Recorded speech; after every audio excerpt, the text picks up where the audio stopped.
Suspense.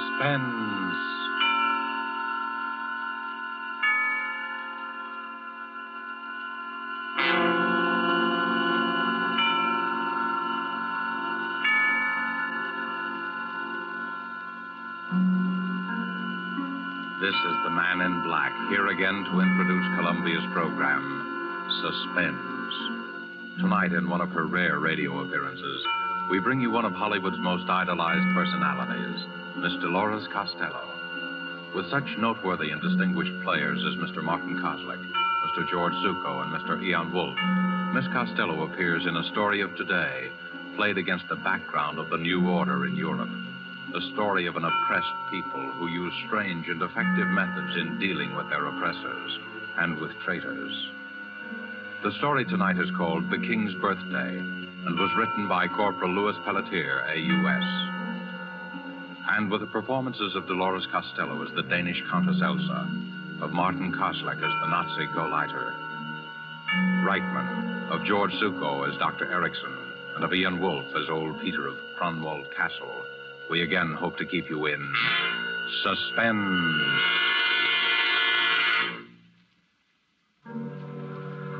They come to the castle almost every day now, the Gestapo, trying to question me. But it seems I'm very stupid. Somehow, I don't give the right answer. Perhaps it's my advanced age. When they question me about the night of the king's birthday, I get confused. I ramble on in the fashion of old people. Gentlemen, Cronwald Castle is 300 years old. For all those years, Cronwald has been a symbol of Danish liberty. Gentlemen, the sea waves beat against the rocks of Cronwald. The sea is deep. The sea knows everything. Ask her. Stop babbling nonsense, you old fool. Answer my question. Did you know about those notes? But of course, Herr Lieutenant, everybody in the district knows about them. The note said Count Victor would kill himself on the night of the king's birthday. Did you see the notes? Oh, no, Herr Lieutenant. But the note said that Count Victor would kill himself because of his great shame. That I do know. And the note said the exact time, 12 midnight. So you know the exact time? Yes, I'm fond of clocks, you see. My father had a clock that told the time with a bird jumping out. The bird whistled, like this. Oh. Stop that insane chirping. Yes, Herr Lieutenant. I'll take care of you later. Perhaps I'll have something that will improve your memory. Stay there till I call you. Yes, Herr Lieutenant. There's nothing the matter with my memory. I could tell them a thing or two if I wanted. I could tell them how it all happened. It began 2 days before the king's birthday. That was the day the new Nazi Gauleiter, Herr Reichman, came to the castle to see the Countess Elsa. I was told to show him to the library. It was cold and gray, and the sea was pounding on the rocks, very angry, like it always is in November. The new Gauleiter sat by the fireplace and warmed his hands and called for a glass of brandy. And bring some soda, too, please. Yes, Herr Reichman. How soon did your mistress say she would see me? In a few minutes, Herr Reichman. You told her it was most urgent. Yes, I told her. She'll be with you soon. I doubt it. Most women's idea of soon is the best part of an hour. In my country, we train our women to... The brandy, Herr Reichman. Oh, thank you. Yes, in Germany we... Courvoisier. Ready to get brandy like this. Count Victor can get many things that are forbidden to his countrymen, Herr Reichman. Count Victor's cellar is well stocked. Is it really? Yes, we have meat at the castle. Nobody in Denmark has meat, only Cronwald Castle. You're lucky. So they say. Shall I leave the brandy, sir? Yes, but you stay here a minute. Tell me, what's your name? Peter, sir. Ah, yes, Peter. You have been at Cronwald since you were a child. 63 years. Am I correct? Why, yes. How did you know? It's my business to know a lot of things, Peter. You don't approve of Count Victor, do you? It's not my place, sir, to... 3 days ago in the marketplace, you were heard to make an indiscreet remark concerning Count Victor's collaboration with Berlin. I think a word very close to traitor was used. Was it, sir? What do you think? I think, Herr Reichman, the fire is in need of some more wood. If you'll excuse me, I'll get some. Do, by all means. And Peter, Yes, sir. tell your mistress that I do not intend to spend all afternoon here. My business is urgent, and You may tell the Countess yourself, sir. Herr Reichman. Countess Elsa, excuse me, I was just saying... That's quite all right, Herr Reichman. Sit down, please. Thank you. Peter told me your business was urgent. I hope I haven't kept you. No, not at all. My business is urgent. But as a new Gauleiter of this district, I might combine social pleasure with business, and Oh, that's very kind of you. I had hoped that my wife, Frau Reichmann... Oh, of course. You must ask her to call sometime. Yes, I will. Although I've never had the pleasure of meeting Count Victor, it would be a great honor if we may call as soon as he returns from Berlin. Certainly, Herr Reichman. Thank you. And this urgent business? Yes, we come to that. Do you mind if I smoke? Not at all. A good cigar always makes unpleasant things easier to tell. It sounds almost as if you had rehearsed that line on the way to the castle, Herr Reichman. I did. And since it was ineffective, I'll be blunt, Countess. I'd prefer it. 3 days ago, Countess, to be exact, on the day I arrived at Kronwald to begin my duties as Gauleiter of this district, I found this note on my desk. Read it, please. Count Victor of Grunwald will kill himself on the night of the king's birthday. That note was on my desk in the morning. At noon, I found this one. Read it, please. Count Victor of Grunwald will repudiate his Nazi collaborators. He will choose the night of the king's birthday for his death. I thought at first it was some crank, but the notes kept coming. Then I heard that everybody in the district believed what the note said. In every house and shop and farm, they are saying that Count Victor is going to kill himself. You see why I said my business was urgent. Yes, I see. It's not that I have the slightest fear for the Count's safety, but the writer of these notes must be found and treated with severest penalties. You have no fear for my husband's safety? Of course not. Certainly no anonymous letter writer could force the Count to take his own life. I wonder. What do you mean? You wish me to be frank with you? Naturally. You know that my husband is hated by the whole countryside? What of it? People here are too stupid to know what's good for them. Perhaps. But the writer of these notes seems to be a little less than stupid. You think so? If you knew Danish history, Herr Reichman, you might agree. For hundreds of years, the night of the king's birthday has been a special occasion at Grunwald. On that night, the castle renews its pledge of loyalty to the king and to Denmark's freedom. A very theatrical gesture. Quite. But if anyone wished to remind Count Victor... If someone wished to remind the Count that he had chosen our glorious Führer for his leader. Yes. The night of the king's birthday would be, shall we say, the psychologically correct time to do it. You reason well, Countess. I know my countrymen. Evidently. I can see how these notes would inflame their imagination.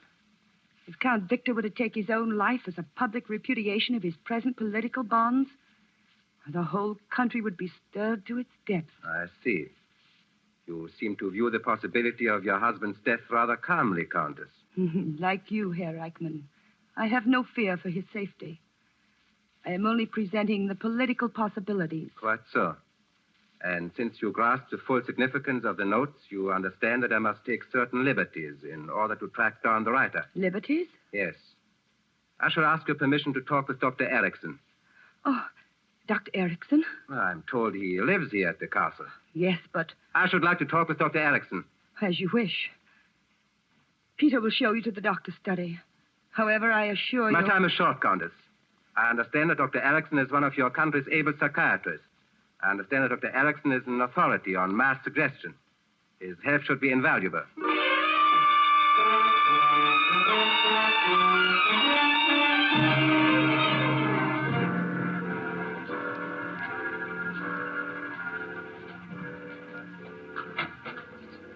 Dr. Erickson. Yes, Peter. Show the gentleman in. Sit down, Herr Reichman. Don't be alarmed about these mice. I'll remove them just as soon as Herman here gets through the maze. Watch him. He's really quite clever. I've been trying him on liver extract, and... he made it. Good night, Herman. Now, off to bed. I've been expecting you, Herr Reichman. Please sit down. Thank you. You've come to see me about the notes, am I right? Yes, you're right, Doctor. When I first heard about them, I said to myself, then you go light over my theory concerning the type of mind which would be prompted to write such notes. I'll tell you my theory, Herr Reichman. I don't want your theory, Doctor. I want you to answer some questions. Oh, so it's like that. And perhaps you want a sample of my handwriting, too. I'm not a fool, Doctor. That's very possible. How long have you been treating Count Victor for a certain nervous disorder? 5 years. What would you say is his condition now? You've never met Count Victor, have you, Herr Reichman? No. When you talk with him, you'll see no outward sign of his malady. It manifests itself only during periods of despondency. In the last few years, I am happy to say that these periods have been infrequent. Count Victor depends a good deal on you, doesn't he, Doctor? Perhaps I've almost cured him. In return, he's given me this laboratory and money for my experiments. But you do have a great deal of influence on his mental processes. Yes, Herr Reichman, I do. In fact, if I decided to, shall we say, liquidate Count Victor, I would have written the notes exactly as the people say they are written. Like all nervous people, the Count would be highly susceptible to such mental attack. That's what you wanted me to say, isn't it? Yes, We know then where we stand. almost. One thing more I'll ask you, Doctor. Count Victor had a brother who left Kronberg when Denmark was occupied by our troops. That brother, Christian, is now known to be working with the Danish underground. Formerly, he was one of your students at the university. Is that right? Christian was one of my most brilliant students. Do you know where he is now? No, I don't. And neither does your Gestapo. That's the only thing we share in common. You're a very outspoken man, Doctor. I find it the best form of deception. Do you think it wise to try to deceive the lawful government of your country? Lawful government? You have a quaint sense of humor, Herr Reichman. You may not find it so quaint if Count Victor ever removes his protection from you. He won't. When you've informed him of his impending suicide, as I presume you will, you'll see he'll need me more than ever. You do intend to show the notes to the Count, don't you? Yes. I will present myself to His Excellency tonight on his return from Berlin. Yes, his reactions to the notes will be most interesting. Would it inconvenience you if I would be present on the occasion? Oh, not at all, Doctor. I'd be delighted. Your own reactions should be most interesting, too.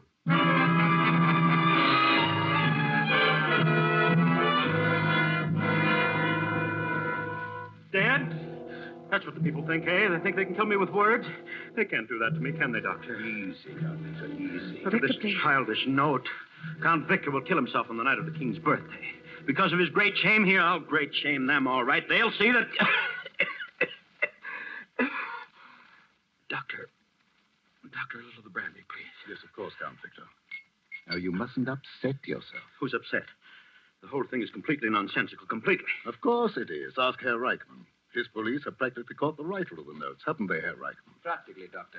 You have nothing to worry about, Count Victor. You see? Doctor, tonight, if I need a sedative... Certainly, Count Victor. I'll show them. I'll give them a dinner here on the night of the king's birthday. Everyone will hear about it. They'll see who's afraid. I'll give a dinner.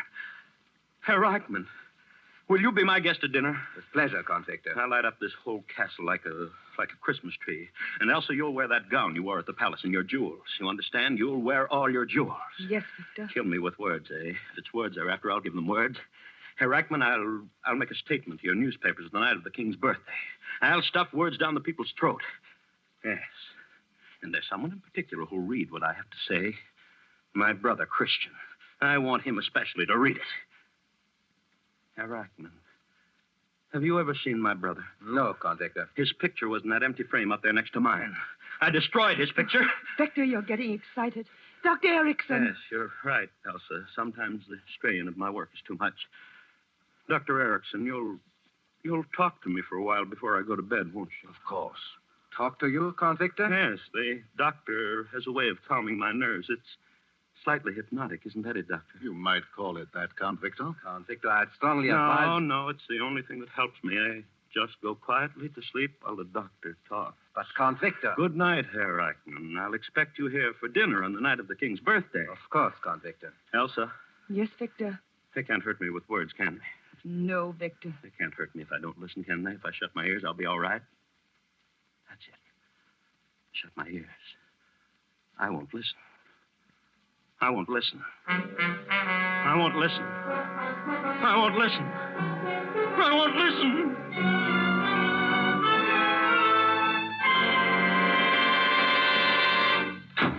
Herr Gauleiter, Yes, Lieutenant? while you were out to lunch... You needn't tell me. It's another note. Yes, Herr Gauleiter. Where did you find it this time? I hesitate to... Speak up! Speak up! I found it, Herr Gauleiter, in the pocket of my own tunic when I was about to go on duty. Never mind the details. I found one of them under my pillow this morning. Count Victor called me and said there was one delivered with his morning paper. A farmer came in here at 8 o'clock. He found one nailed to his door. Lieutenant, it has got to stop. Yes, Herr Gauleiter. Just as our Führer says. If you tell a lie often enough, everybody believes it. That's true, Herr Gauleiter. Is it? Well, as the Gauleiter says... Do you believe Count Victor will kill himself? Oh, no, Herr Gauleiter. Neither do I. But the Countess was right about one thing. If he did kill himself after all these notes, the effect on the people would be electrifying. But you just said that... I'm talking about effects, Lieutenant. From what I have seen of the Count, he is too much of a coward to take his own life. But if someone else killed him and made it look like suicide... Yes, it could be done, but how? How, I don't know. There will be 4 of us at dinner. I have ordered 50 guards to patrol the grounds. 4 guards will be stationed in the dining room while we eat. No one can get near the Count. It's impossible to kill him. But in this strange country, you can't even trust the impossible.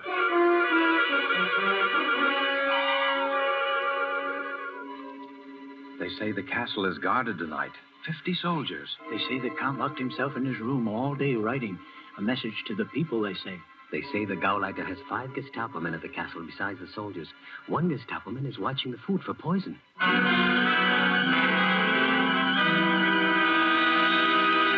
Wait a minute, you. Taste that wine before you bring it into the dining room. What did you say, sir? I said taste that wine. Oh, taste it. Why, of course.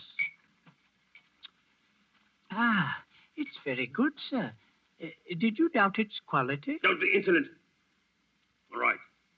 You may take it in. Thank you, sir. And if there's any left after they're through... Oh, I'll take care of you, sir. Ah, more wine. Good boy, Peter. Set it right here. We'll drink another toast to the king. Victor, I think we've drunk enough Oh, tea. nonsense. This is the king's birthday dinner. We've got to drink to the king. Oh, Peter, Yes, sir? did they make you taste that wine before you brought it in? Yes, Doctor, they did. What's this? What's this about tasting wine? A simple precaution of mine, Count Victor. I hope you don't mind. Mine? No, I don't mind, but you don't think that... Now, Victor, don't get upset. Oh, well, so for the love of heaven, stop repeating that inane phrase. I've been saying that all through dinner. I'm not upset, not upset. I just want to know what's going on. What have I got to be upset about?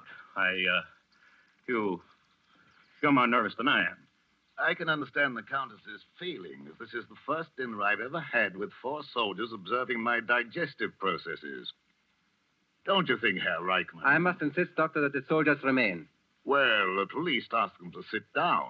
Gefreiter, Yes, Herr Gauleiter. your men may be seated. Thank you, Herr Gauleiter. Ihr könnt euch hinsetzen. Yes, and Peter, go get some wine for the soldiers. Yes, sir. Yes. Everyone will have more wine, Peter. We're going to toast the king. What time's it, Doctor? 5 minutes to 12, Count Victor.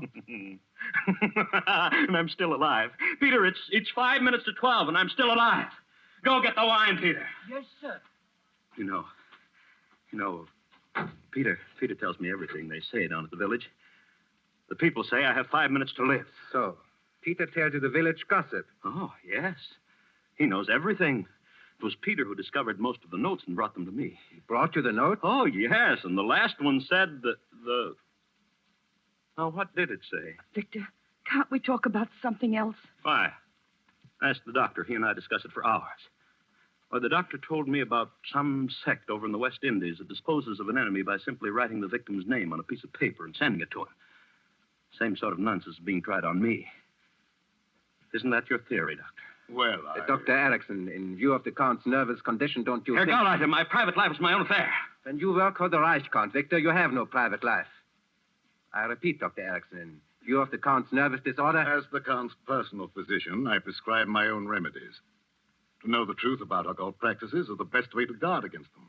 Surely you don't think that... In Haiti, Herr Reichmann, I saw a man die after receiving a note with his name on it. I don't explain it. I tell you a fact. You see? It's possible. It's a fact. Well, I could be murdered with pen and ink. It could be done in exactly 3 minutes if my watch is right. Yes. 3 minutes to live.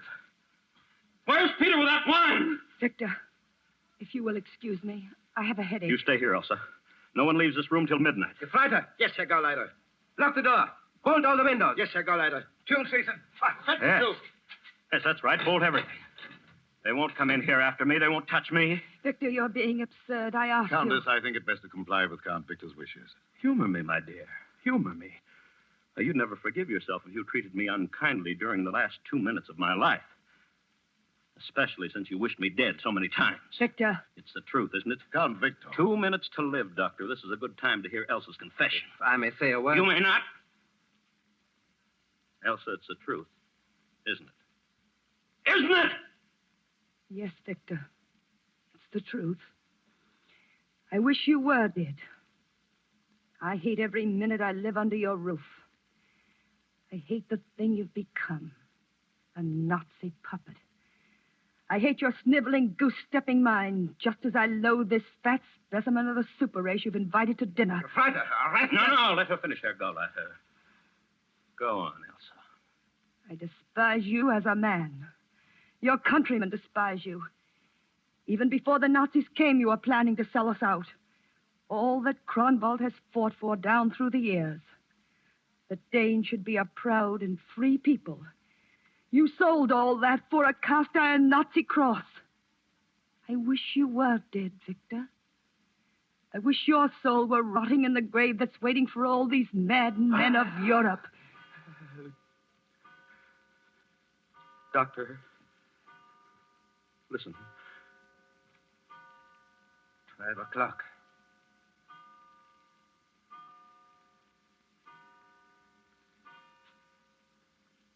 May God grant wisdom to our king and freedom to our people. May Kronwald always keep the faith. Who turned out the lights? Who turned out the lights? Gefreiter, I hear a door opening. No, Herr Gauleiter. My hand is on the door. It is not moving. Yes? Gefreiter! Count Victor of Kronwald. I hear you. Who is speaking? Victor, this is your time. Are you ready? I am ready. Now you die like a soldier, Victor. But your name will live on. Victor! Don't do it, Victor! Goodbye, Elsa. Victor!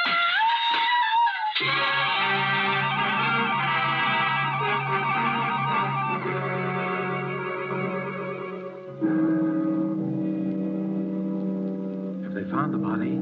They say the body was washed out to sea. But yesterday on the rocks they found the Count's wristwatch and a handkerchief with the initial V on it. They'll never find the body. Say what you will. Count Victor was a brave man to take his own life. Yes, he showed those Nazis a Dane could die for honor. You know what the Nazis say?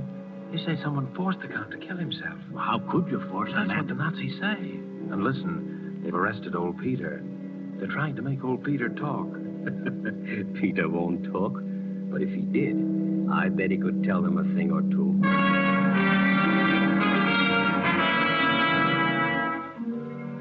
Yes, I could tell them a thing or two. I could tell them why they'll never find Count Victor's body. You know why? Because Count Victor didn't jump out of the window. How could he?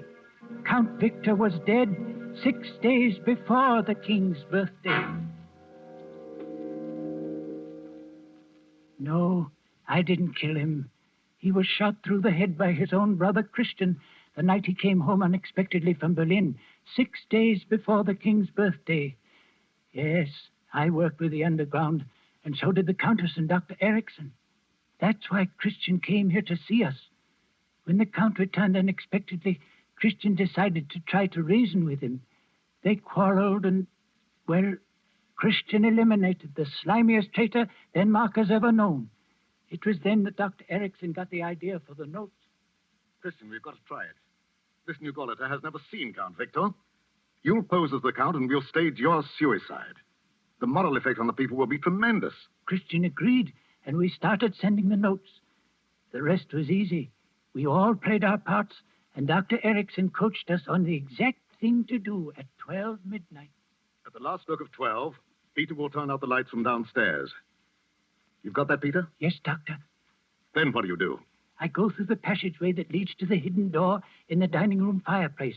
I open the door and call out, Count Victor, this is your time.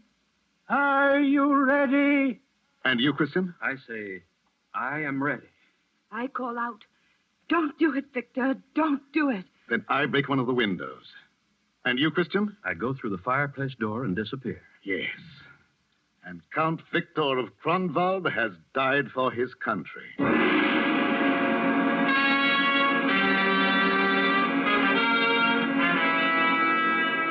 Well, that's how it was done. We planned it well, even to putting Count Victor's wristwatch and handkerchief on the rock where the Nazis would find them.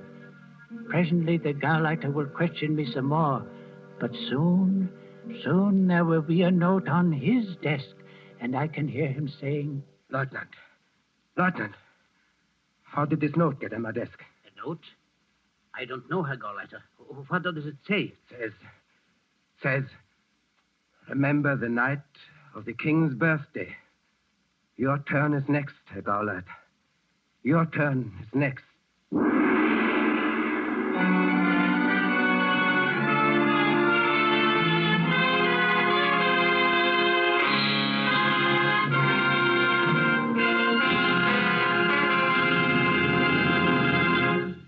And so closes The King's Birthday, starring Dolores Costello with Martin Kozlik, George Zuko, and Ian Wolfe.